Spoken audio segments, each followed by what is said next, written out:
तक बात समझ में आ रही है? सर, दिल्ली में हुई कार में ब्लास्ट के बारे में आप क्या कहना चाहेंगे? किसी ने जानबूझकर किया या फिर करवाया गया है? क्या हो रहा है सर देश में? Please reply. मेरे प्यारे दोस्त, देश में ये जो घटना घटी है ना, आप ऐसे समझ सकते हो कि ये पूरे देश के लिए एक चुनौती है। आप जरा सोचो कि लाल किला देश की वो प्राचीर है जिसकी, मेरे प्यारे दोस्त, देश एक कल्पना करता है कि हाँ वो दिल्ली का सबसे महत्वपूर्ण हिस्सा है। और दिल्ली जो हमारे देश की राजधानी है उसमें भी सबसे महत्वपूर्ण भाग में अगर ऐसा होगा तो इसका मतलब पूरे देश को ही चुनौती। अब सवाल ये उठता है कि भैया किसी ने जानबूझकर करवाया या आतंकवादी गतिविधि है? तो मेरे प्यारे दोस्त, ये आप समझ सकते हैं कि आतंकवादी गतिविधि ही है, क्योंकि आप इसे ऐसे समझ सकते हैं कि आपने देखा था कि अभी कल की ही बातें, कल सुबह और परसों आपने देखा कितना डीआरएक्स पकड़ा गया। प्यारे दोस्त, आप समझ सकते हैं। और हमें ना यार, हम कई बार कहते हैं कि आतंकवादी आतंकवादी, यार सच बात बताऊं, कड़वी है पर सच है।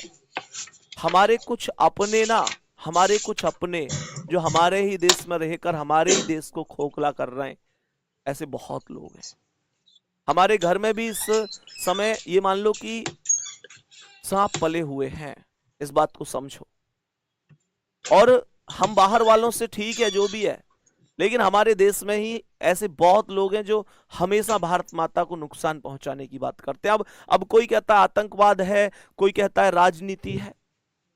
अरे मेरे दोस्त, एक चीज बताओ, कहीं आतंकवाद तो कहीं राजनीति बताई जा रही है, पर सच तो यह है कि जान तो निर्दोष लोगों की जा रही है। आप सोचो कि उस परिवार पर क्या गुजर रही होगी, जिस परिवार के किसी एक व्यक्ति का भी 5 मिनट पहले एक मैसेज आया था कि बस मैं घर पहुंचने ही वाला हूं। अचानक से उसे सूचना मिलती है कि जो हंसता खेलता व्यक्ति थोड़ी देर पहले मैसेज कर रहा था, वो केवल और केवल, मेरे प्यारे दोस्त, एक छोटा सा टुकड़ा बनकर रह गया है। उसका हाथ कहीं पड़ा है, हृदय कहीं पड़ा है, उसकी आंखें निकल गई हैं, उसका कान कहीं पड़ा है, जिसके शरीर के अंग अलग अलग, मेरे प्यारे दोस्त, बिखर जाते हैं। उस परिवार के बारे में सोचो जिसके परिवार में छोटे छोटे बच्चे यतीम हो गए, जिसकी मां की गोद उजड़ गई, जिसकी पत्नी का सिंदूर मिट गया, जिसके बाप की बुढ़ापे की लाठी हमेशा के लिए टूट गई। उस परिवार के बारे में सोचो। कोई कहता है कि 10 की जान गई है तो कोई 15 या 20 बताता है। अरे मेरे दोस्त, जिस परिवार का सदस्य चला गया उसका तो सब कुछ उजड़ जाता है। लेकिन यही वाली चीजें हैं, उन घरों में तो कभी कभी भी शायद अब उजाला नहीं हो पाएगा जिसके घर में हमेशा के लिए अंधेरा हो गया हो। प्यारे दोस्त, खैर दिक्कत यही है, सबसे बड़ी दिक्कत है, सबसे बड़ी दिक्कत है इस चीज में। कहां सुरक्षा में कमी रही, कहां क्या रहा, लेकिन बस इतना ही कहेंगे अभी तो फिलहाल। पता है यार, आम आदमी को ही झेलनी पड़ती है। आप कोई भी मुद्दा उठा के देख लेना, इस बात से सहमत हो तुम भी, मुझे पता है।